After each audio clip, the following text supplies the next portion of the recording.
मस्साजोगचे सरपंच संतोष देशमुख यांच्या हत्या प्रकरणी निकटवर्तीय वाल्मिक कराडला अटक झाल्यानं आणि मोक्का लागल्यानं मंत्री धनंजय मुंडे यांच्या डोक्यावर राजीनाम्याची टांगती तलवार आहे।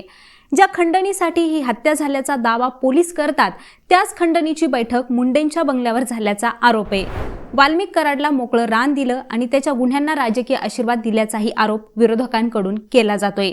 अशातच आता 2023 मधील आणखी एक प्रकरण धनंजय मुंडे यांच्या अंगाशी आले। या प्रकरणात कोणी विरोधकांनी नाही तर थेट कोर्टानंच मुंडेंच्या कार्यपद्धतीवर आक्षेप घेतलाय। आता नेमकं काय आहे हे प्रकरण आणि मुंडेंना अंगाशी कसं आले पाहूयात या व्हिडिओच्या माध्यमातून। डायरेक्ट बेनिफिट ट्रान्सफर अर्थात थेट लाभ हस्तांतरासारखी पारदर्शक योजना डावलून थेट बाजारातून महागड्या दरानं कृषी साहित्य खरेदी केल्याचा धनंजय मुंडेंवर आरोप आहे।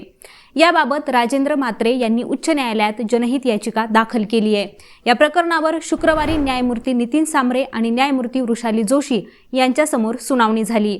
याच याचिकेवरील सुनावणी दरम्यान महागडं कृषी साहित्य खरेदी केल्याच्या आरोपात प्राथमिकदृष्ट्या तथ्य असल्याचं निरीक्षण न्यायालयाकडून नोंदवण्यात आले। डीबीटी सारखी पारदर्शक योजना डावलून थेट बाजारातून महागड्या दरानं कृषी साहित्य खरेदी करत त्याच्या वितरणाची गरज शासनाला का पडली असा परखड सवाल उच्च न्यायालयाच्या नागपूर खंडपीठाने राज्य सरकारला केलाय। त्यामुळे तत्कालीन कृषी मंत्री असलेल्या धनंजय मुंडे यांच्या अडचणीत भर पडली आहे। या याचिकेनुसार राज्य शासनाने 5 डिसेंबर 2016 मध्ये शेतकऱ्यांना कृषी साहित्य खरेदीसाठी डीबीटीचा निर्णय घेतला होता।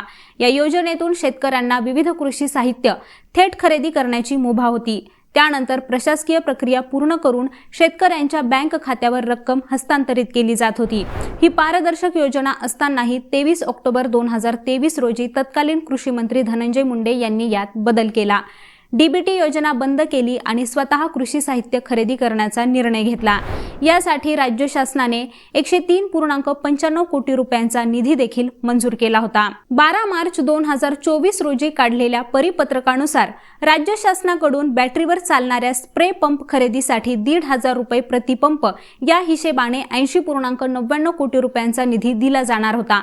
मात्र कृषी विभागानं 3,03,507 पंप तब्बल 104 कोटी रुपयांमध्ये विकत घेतले।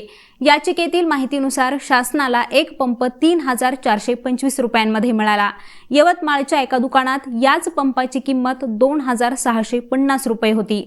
शासनाकडून मोठ्या संख्येत पंपाची खरेदी होत असल्यानं शासनाकडे वाटाघाटी करून बाजार मूल्यापेक्षा कमी किमतीत पंप विकत घेण्याची संधी होती।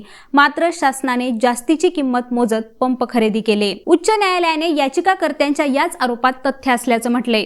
प्राथमिकदृष्ट्या महागडं कृषी साहित्य खरेदी केल्याचं दिसून येत असल्याचं निरीक्षण न्यायालयाकडून नोंदवण्यात आले। डीबीटी टाळून थेट आणि महागडं कृषी साहित्य खरेदी ही तत्कालीन कृषी मंत्री धनंजय मुंडे यांच्या कार्यकाळात झाली होती। यामुळे धनंजय मुंडे यांच्यासह कृषी विभाग आणि कृषी उत्पादन विभाग अडचणीत आलाय। विभागांच्याच कार्यपद्धतीवर प्रश्नचिन्ह उपस्थित राहिले।